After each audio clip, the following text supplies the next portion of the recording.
Every morning, Assistant Principal Gracie Rocha welcomes her students to Tom Green Elementary School near Austin, Texas. A 29-year veteran in education, Gracie enjoys the opportunity to work with students. Well, our motto is the goal is excellence for students, and we try to follow that motto for Tom Green. We work very closely as a team, the whole faculty, trying to incorporate positive action. Victor? Gracie also enjoys the opportunity to work closely with the teachers. Sharing and learning together are ways to ensure that all students will be successful. I think it's essential to have some kind of mentor or assistant principal who will come and support you and will be willing to sit down and brainstorm with you ideas to help you and your children. Fostering competent, caring, and self-motivated teachers requires leaders like Gracie to select the most appropriate approach to work and communicate with teachers. This program introduces several approaches to working with teachers. These include directive informational, collaborative, and non-directive approaches. Carl Glickman is the Mitty Endowed Chair in School Improvement at the College of Education at Southwest Texas State University in San Marcos. We're helping everyone to be better at what they do. We're trying to create a school that is a quota community of learners. We're learning about what we're doing and what kids are achieving is just simply part of the life of this school. So what I'm hearing you say is you don't want to give up the centers, which I don't blame you. I wouldn't want to give them, because that's where they develop their creativity and stuff like that. Common among all approaches to working with teachers is an understanding and use of appropriate verbal and nonverbal communication behaviors. All of these behaviors are used in different combinations to form different approaches and outcomes when working with teachers. Selecting which behaviors and the order they are to be used is determined by who is responsible for making the decisions of what occurs in the classroom, the teacher or the supervisor.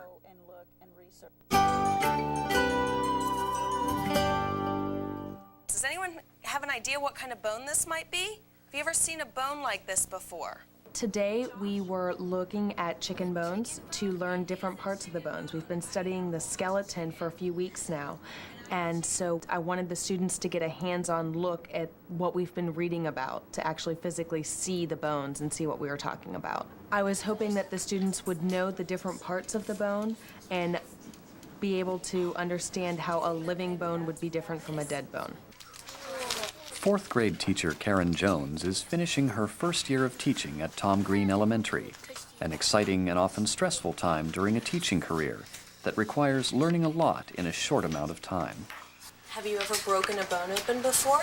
Yeah. You have broken a bone open before? Mm-hmm. I've learned so much this first year of teaching.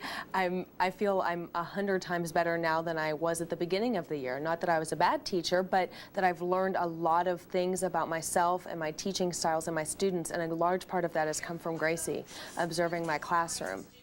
Karen Jones is a new teacher. This is her first year. She's very comfortable in the classroom. She does very well with discipline. She works very well with her students, respect her, and she usually gets all the positive feedback and the students working and cooperating with her. One of the things that we're looking at with her is maybe getting more in-depth in her questioning and more in-depth responses from students. Okay, who can tell me what we've been talking about in science the past week or so? Troy? Bones. Bones. And what's something that we learned about bones yesterday? Chris? The smallest bone. What is the smallest bone? Stomach. Today we're going to look at some bones. To help Karen improve, Gracie decided to use a directive informational approach. While the sequence and usage of behaviors may vary, the dominant behaviors of a directive informational approach include clarifying the problem and asking the teacher for confirmation, presenting alternative actions for reaching the goal, directing the teacher to choose from alternative actions, demonstrating the suggested teaching behaviors by observing the leader or another classroom, standardizing the improvement criteria by suggesting the timeline and expected results, and using reinforcing behavior through offering follow-up assistance.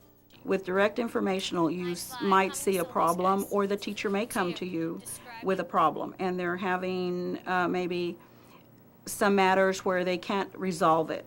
When I go in, I observe the particular situation and the issues that she's called to my attention. I look at them, I collect the data, give her the input or the feedback, and with that, I give her suggestions as to what she might do. I may give her 2 or 3 suggestions. Usually what I do is I tell her, for me, it used to work, it worked this way, or when I taught, I tried this. And that usually is received well. The teacher would choose one of the suggestions made by me. They would apply it to maybe a week, 2 weeks, depending on the time period that we've come upon and agreed on.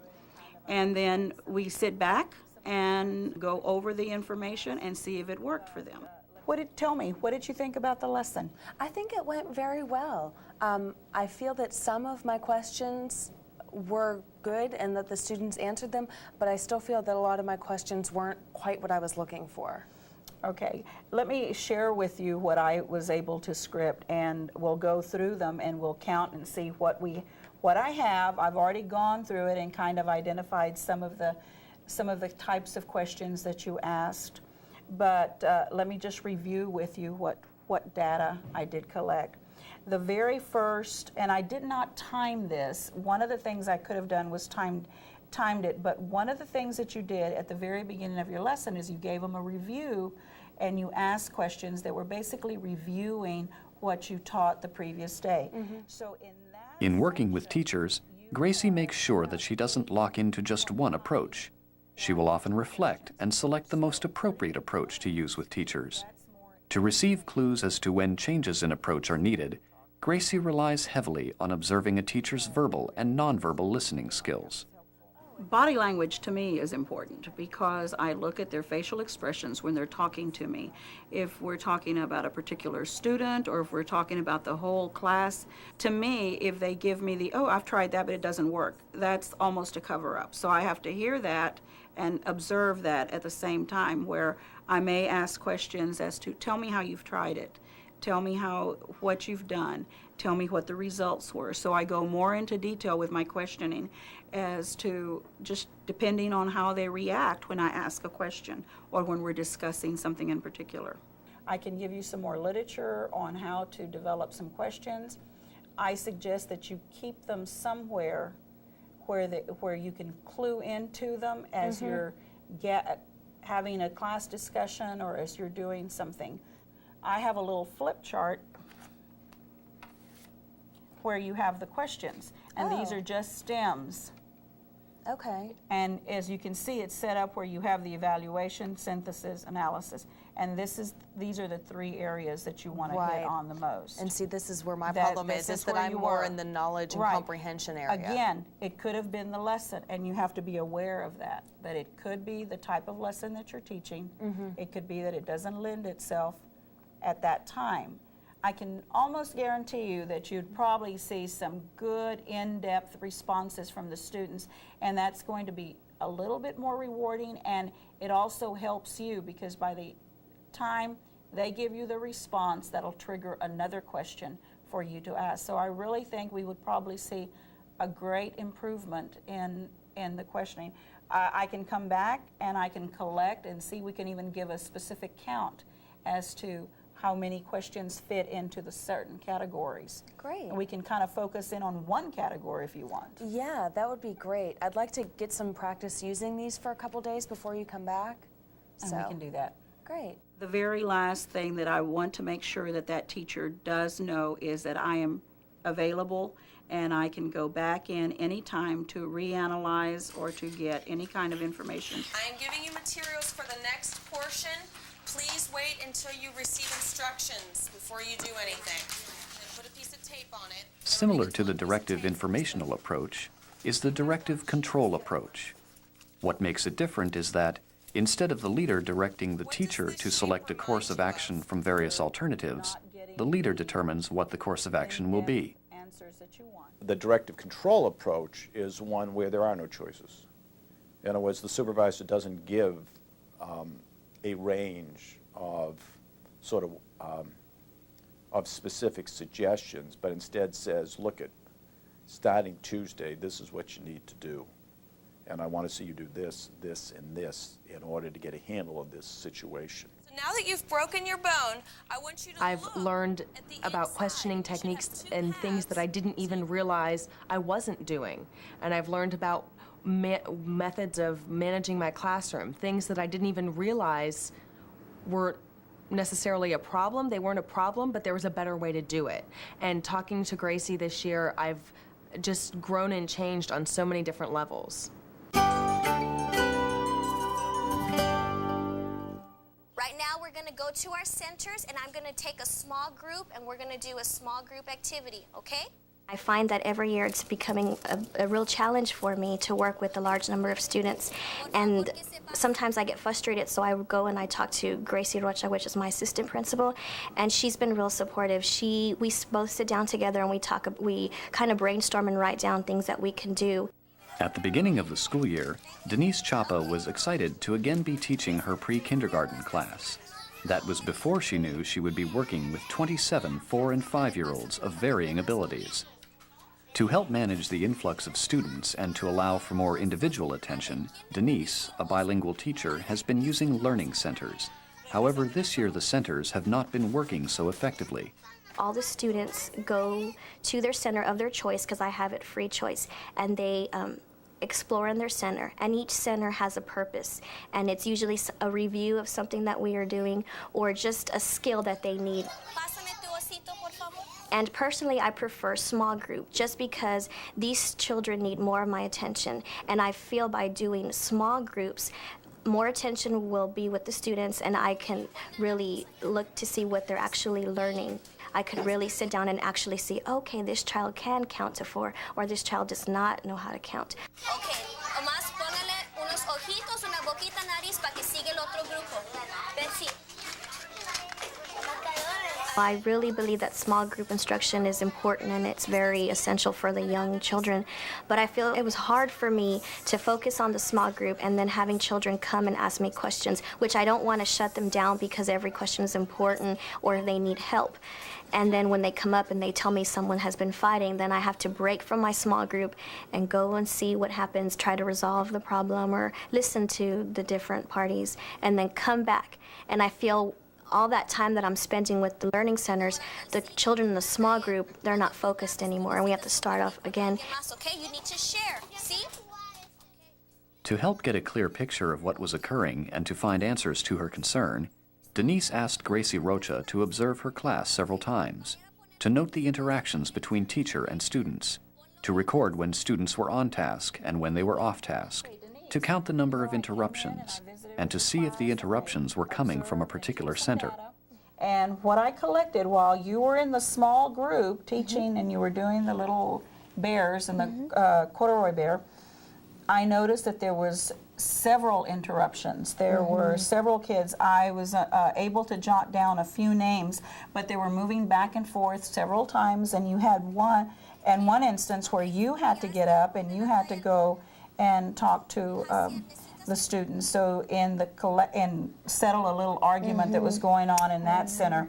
Unlike the directive informational approach, in which the leader provides possible next steps, Gracie uses a more collaborative approach, in which she and Denise negotiate a plan of action that does not exclude each other's individual ideas about instructional improvement. We sit down and we talk about the situations that are going on in her classroom, how things are working, how things are not working. I need to listen to Denise express her concerns. And when I listen, I ask questions again. How is it going? I clarify it in my mind, and to clarify the situation as to how it's working for her. I ask, have you tried? Or what is not working? Why do you feel that way? The dominant behaviors of the collaborative approach include clarifying the concern, in which the leader asks the teacher to present her perception of the area for improvement or possible goal. After listening to the teacher's goal suggestions, the leader presents his own perception of the situation and possible goals, building on the teacher's ideas. Together, the teacher and the leader problem solve by inviting and proposing possible actions, negotiating, and finally agreeing upon a plan of action. In all approaches to working with teachers, the plan of action can be a verbal agreement or even sometimes a written contract detailing specific responsibilities. To translate our discussion in some type of written form, I mean, it doesn't have to be like a standard form with copies and all, but where I put things down in words creates a level of commitment to doing it than if we leave it as simply a discussion. What do you think about the whole morning and the situation that was going on? I How thought, are you feeling? well, I felt like with the small group that it wasn't really successful because of the interruptions. I felt that as we were getting into the lesson, I was trying to ask them some questions, then I had students approach me. And I didn't want to shut them down because they're all important questions. And like Denise, I think her apron broke or something, and then I think So they do need your yes, help. they're very needy, and especially at this age, they need Right. assistance or they have a question. It's not so much that the centers are not keeping them occupied.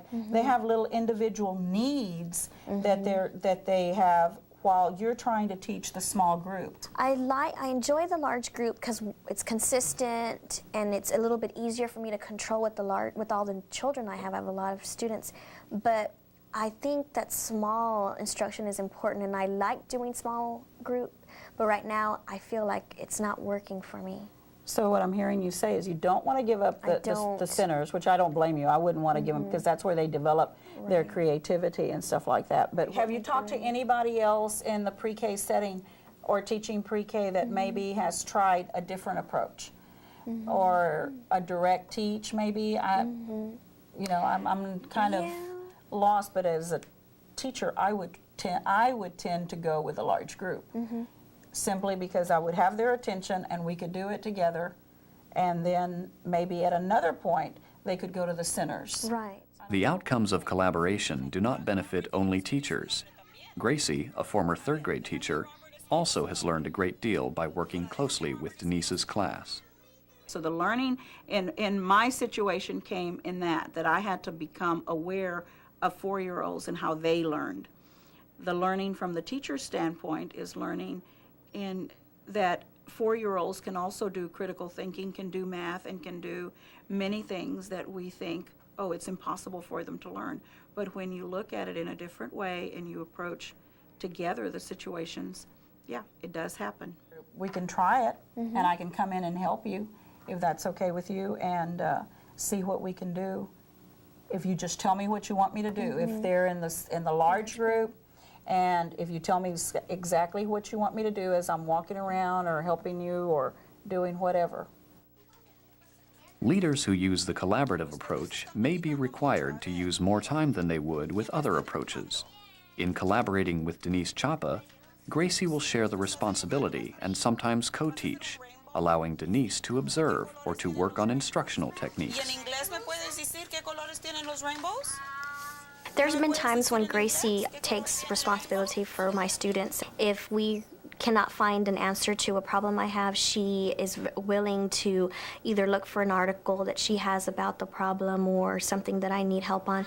Anything that will help me become a better teacher for my students.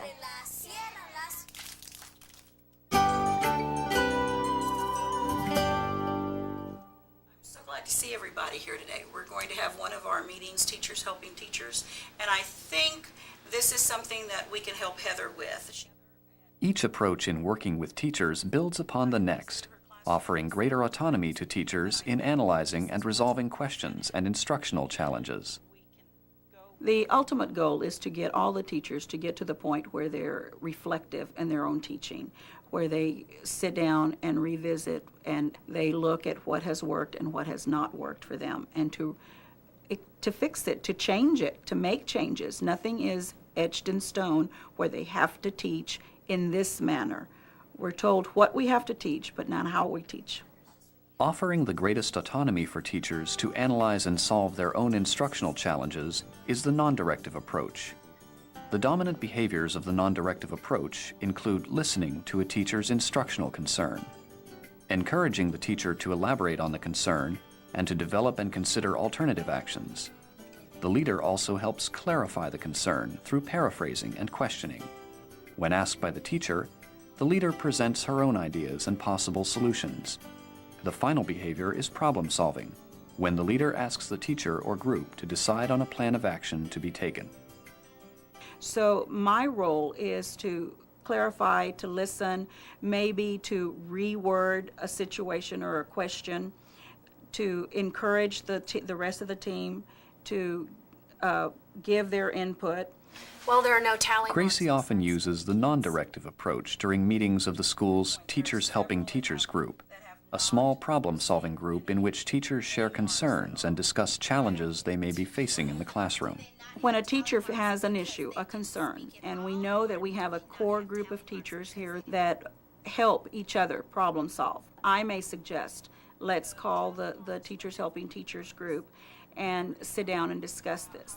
The teacher with the problem comes, presents her problem, gives the sequence of events that have occurred with this particular problem, gives all the background information, and then there's a brainstorming session.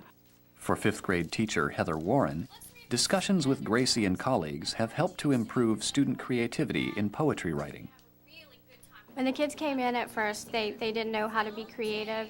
They weren't sure really how you brainstorm. They didn't think that writing was a fun thing, and they had negative attitudes of poetry. They thought only females did poems, or old people that were dead or old people did poems, or only people in love. So I really wanted them to know that they can do it too, that poems don't have to rhyme, and they can be very successful with it. 4 syllables describing the subject or the, what guys? Title. Okay. I did lots of activities with them. How many uses can you come up with a thimble and things like that? And that really made them train their brains to become really spontaneous and show their creativity and use their imagination on a daily basis. And now that they've come in and they've done all these things, they are very eager to share their ideas. They all want to publish, and they all want to have their sentence on the board, and they all want to be the one to write the poem that we do together. Anybody else? Any other action words that you can think of? Okay. Christina, raise your hand, please. Yes. Throwing. Good job.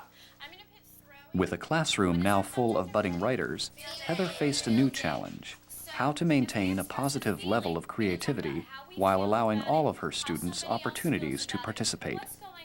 I think that the kids sometimes get so excited, and they really are generating some creative ideas in their heads, and they just can't contain it. And they're overjoyed with their ideas, and they just want to share them with everybody. So they'll just say them and interrupt if they have to, and just blurt them out. Any ideas? Racing. Okay. Raise your hands, please. The subject or the title? Running and jogging. Okay, guys, raise your hands, please. I want to get the kids to the point where they know to patiently and politely wait and raise their hands and not distract the others, because there's room for everybody to share. I've noticed that as the end of the year goes closer, that the kids are really blurting out, they're interrupting each other, and they're pretty distracting in the whole group instruction. And we're having a hard time brainstorming without other kids interrupting. I need some ideas, some advice as to how I can bring it, put it back on the kids, and have them be respectful of each other and themselves so everyone can be heard. To help Heather and her students, Gracie Rocha felt that the non-directive approach she uses with the school's Teachers Helping Teachers group would be most appropriate. How are you responding now to what's going on in the classroom? Sometimes I say, raise your hand, please, and please be respectful, and things like that. Verbal reminders. Sometimes I'll give a cue to have them raise their hands, but I'm really looking for something that I can be consistent with, that I can do all the time. So is consistency one of the things that you're wanting? Is that one of the things that you're finding that you're having trouble with? I feel like I'm not being consistent. Sometimes a child will blurt out an answer because they're so excited about what they're doing, and I'm excited about what they said, so I'll write it down. And if we're doing a poem together or something, and sometimes I'll remember myself to have them raise their hands. So I need some help with keeping consistent, so I can help the kids stay consistent as well. Everybody brainstorm, and in this you can blurt out, and we'll just jot down. When a student yells out an answer, ignore them. Don't listen to it. Don't respond to it. call tables where you call one table at a time and you give each person at that table a chance to speak. Ticketing system is when each child gets a chance ticket when they do remember to raise their hand or to wait until their turn to speak or not speak out of turn, and then you just hand them a ticket and they collect their tickets and use them later for a drawing or a raffle or whatever you might decide to have in your classroom. Popsicle sticks, Heather, is when you have popsicle sticks with the student's name and you have them in a jar or in a cup, and then you just pull out the popsicle sticks, and that's how you call the students. By facilitating such group meetings, Gracie is developing learning communities of teachers who are taking responsibility for not only the students in their classrooms, but all of the students at Tom Green Elementary. One of the wonderful things about doing this is that when they sit and they brainstorm and everybody's offering suggestions, other teachers may be having the same problem but haven't opened up, so they're learning at the same time. Another one may have not even thought of a suggestion that was made and turn around and go implement it in their room. So when we get back, we get feedback not only from the actual teacher that had the problem and the concern and implemented the suggestion, but we get input from the whole group if they've implemented some of the suggestions made. Now that we've kind of heard all the suggestions, Heather, let's see and let's talk about them as a group and see how you think they might be appropriate for the fifth graders, as opposed to, because each one of you has a different grade level, and let's see how they're going to work and kind of think it through and give her some input as to how they may be applied or applicable. When you're talking about squelching their creativity, if you do use the popsicle stick method, everyone is constantly thinking of an idea because they don't know whether or not they're going to be called. So it does keep everyone's minds moving. Nobody's going to shut down because nobody wants to be called on in front of the class and not have an answer. Good point. When I go to the team meetings, I usually pick up a tip from all the teachers, even if I'm not the teacher that has a situation in the classroom that needs some advice. I get to hear how the other teachers are thinking and different methods of doing things. So everybody that goes usually goes away with some useful information. Thank you all for your ideas, and I'm definitely going to try the popsicle method this afternoon in my poetry class. I feel like now going to these group meetings that I have more solutions. I have more people on my team. I don't feel like I close the door and I'm by myself in the classroom, and if something comes up that I don't know how to deal with, I don't feel like I'm by myself at all. I can take that to the team, and therefore I don't have as much stress because I know I have a team of cohorts who can work with me and help supply solutions when I might not have any.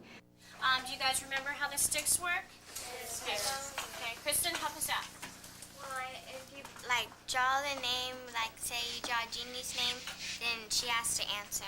Okay, right. And you can't blur it out. You can't blur it out. Very good, thank you. And that's very respectful to all the people around you because they can hear and they'll have a chance to brainstorm some good things too. Okay?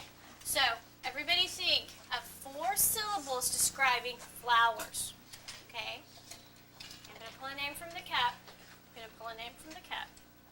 Kristen. Roses smell good? Very good. I like that one. That's 4 syllables. All right. The next line, line 4, 8 syllables expressing a feeling or observation about the subject. Okay. Shane. They're growing, eating, and absorbing. Very good. Tell me what an Those who work with teachers must, whenever possible, use an approach that demands the greatest choice and thought on the part of the teacher. There are many factors that come into play with that, what approach I'm going to take. The experience of the teacher, the data collected, the specific issue being addressed or concern being addressed. So it's not something that I'm going to make up my mind and say, this is the way I'm going to do it. I have to take each individual teacher into consideration and know what approach would be best to work with that teacher and know my relationship with that teacher. Determining the right approach requires leaders to be aware that thinking and problem-solving skills are not static. Just like their students, teachers are developmentally different. To help identify the most appropriate approach, some leaders use a graphic organizer to chart 2 variables of adult development, the level of commitment towards students and the level of abstract thinking. While the graphic organizer provides a useful lens to identify approaches, it does not provide a complete picture.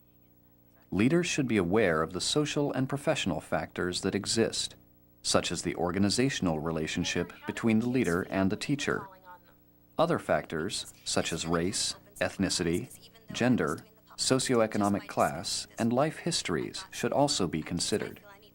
To have an honest, reciprocal, and professional relationship means finding out more about the lives, aspirations, and hopes of others. It also means understanding that attitudes and enthusiasm toward work can ebb and flow depending upon working conditions and personal concerns. Karen, tell me, how did it help for me to come in and observe your lesson and for us to talk about some of your goals? Did it help you as a teacher? Definitely it helped. I like having the concrete the data in front of me, because when I'm teaching, I'm in the midst of the lesson and it's really hard. I get caught up in the flow of things and I don't know exactly what happened when and who did what, and having you come in and script and give me concrete feedback was wonderful. A ver, ¿dónde está tu nombre? Escribe Jennifer.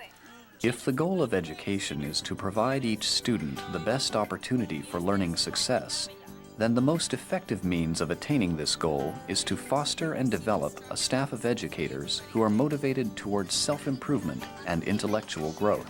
We want the kids to become lifelong learners, and they see the teachers learning and collaborating with each other and working hard to present things to them in a better way and dealing with situations in a better way. So we are students too, and the kids really like it that the teachers are still learning, and that learning never stops no matter what age you are. It's not that you're doing something wrong, it's what can you do better.